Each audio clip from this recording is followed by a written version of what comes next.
Hello friends, कैसे आप सब।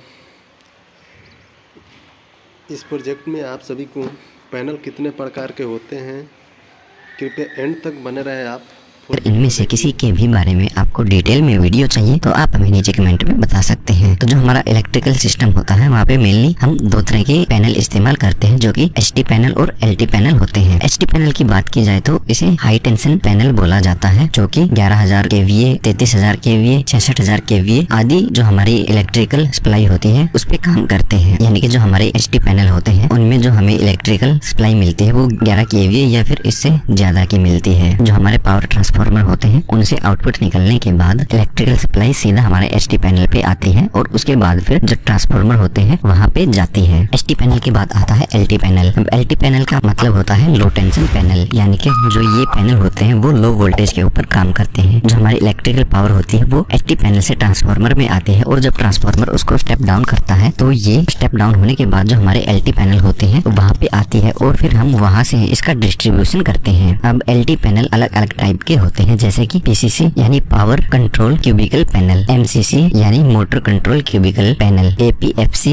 यानी automatic power factor correction, AMF यानी ऑटो मेन फेलियर पैनल। इनके अलावा डीजी सिंक्रोनस पैनल और ऑटोमेशन पैनल, ये हमारे एलटी पैनल के टाइप्स हैं। अब हम एक एक करके डायग्राम की मदद से आपको समझाते हैं कि हमारे पैनल कहाँ पे कौन से यूज होते हैं। तो सबसे पहले जो हमारा पावर ट्रांसफार्मर होता है वहाँ से आउटपुट निकल के हमारे एचटी पैनल के ऊपर आती है। अब ये एचटी पैनल इसकी पूरी कंट्रोलिंग करता है, यानी इसको आगे ट्रांसफार्मर में भेजना है या यहीं तक रोकना है, यानी सर्किट को क्लोज करना है, ब्रेक करना है, या जो इसकी रीडिंग्स हैं, जो भी डेटा है वो कैलकुलेट करना या शो करना, सारा हमारे एचटी पैनल पे ही होता है। अब एचटी पैनल से निकलने के बाद जो हमारी इलेक्ट्रिकल पावर है वो ट्रांसफार्मर पे जाती है। ट्रांसफार्मर से निकलने के बाद सीधा हमारे जो एलटी पैनल है वहाँ पे ये पावर सप्लाई आती है। एलटी पैनल से जो पीसीसी पैनल होता है यानी पावर कंट्रोल क्यूबिकल पैनल, वहाँ पे हमारी इलेक्ट्रिकल पावर आती है और फिर यहीं से हम अलग अलग इस्तेमाल के हिसाब से इसको डिस्ट्रीब्यूट कर देते हैं। जैसे जो एमसीसी पैनल पे जाएगी तो जो हमारे एमसीसी पैनल होते हैं वो हमारे जितनी भी मोटर होती हैं उनको कंट्रोल करने के लिए इस्तेमाल किया जाता है, यानी उनके ऑपरेशन के लिए इस्तेमाल किया जाता है। तो जितनी भी मोटरें होती है वो सारी एमसीसी पैनल से कनेक्ट रहती है। दूसरा हमारा जो पैनल है वो था एपीएफसी यानी ऑटोमेटिक पावर फैक्टर करेक्शन। अगर हमारे सिस्टम का जो पावर फैक्टर है वो कम हो जाता है तो इस पैनल की मदद से हमारा पावर फैक्टर करेक्ट हो जाता है, यानी सही हो जाता है। इसके बाद आता है एएमएफ पैनल। एएमएफ यानी कि ऑटो मेन फेलियर पैनल। अब ये डीजी के साथ जुड़ा रहता है। इसको आप डीजी और जो हमारे ट्रांसफार्मर वाली पावर सप्लाई है उसके बीच का एक जंक्शन कह सकते हैं, यानी कि जैसे ही जो हमारा ट्रांसफार्मर है अगर वो किसी भी कारण से ट्रिप होता है तो ये डीजी की जो सप्लाई है उसको आगे डिस्ट्रीब्यूट करता है। किसी भी कारण से ट्रांसफार्मर के ट्रिप होने पे ये एएमएफ पैनल ऑटोमेटिक या मैनुअल में काम करते हुए हमारे जनरेटर को चालू करता है और जो हमारा आगे सिस्टम लगा हुआ है उसको इलेक्ट्रिकल सप्लाई से कनेक्ट कर देता है। एएमएफ पैनल एक तरीके का चेंज ओवर ही होता है। इसके बाद देखते हैं जो डीजी सिंक्रोनस पैनल होते हैं वो हमारा यहाँ पे आपको लोड दिखाई दे रहा है, यहाँ पे आपको सर्किट ब्रेकर दिखाई दे रहे हैं और यहाँ पे हमने 4 डीजी जो है वो पैरेलल में कनेक्ट किए हैं। अब जो हमारा सिंक्रोनस पैनल होता है वो क्या करता है, मान लो हमारी जो मेन सप्लाई है वो नहीं आ रही है और हमारा एक डीजी चल रहा है और जो हमारा लोड है वो एक डीजी से ज्यादा हो जाता है, तो ऐसे में जो ये सिंक्रोनस पैनल होता है ये उसको सेंस करके दूसरे डीजी को चालू करेगा और दोनों डीजी को आपस में सिंक्रोनस करके जो भी लोड है वो दोनों के ऊपर डाल देगा। मान लीजिए जो लोड है वो इन दोनों डीजी से भी ज्यादा हो जाता है तो ऐसे में ये तीसरे डीजी को चालू करेगा और जो सारा लोड है वो तीनों डीजी पे आपस में डिवाइड कर देगा। तो ऐसे में जो सिंक्रोनस पैनल होता है वो हमारे 2 या 2 से ज्यादा डीजी को सिंक्रोनस करके चलाता है और जो भी लोड होता है वो इन सभी के ऊपर डिस्ट्रीब्यूट कर देता है। अब इसके अलावा अगर आप सिलिका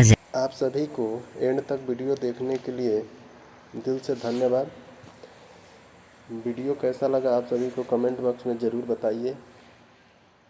थैंक यू।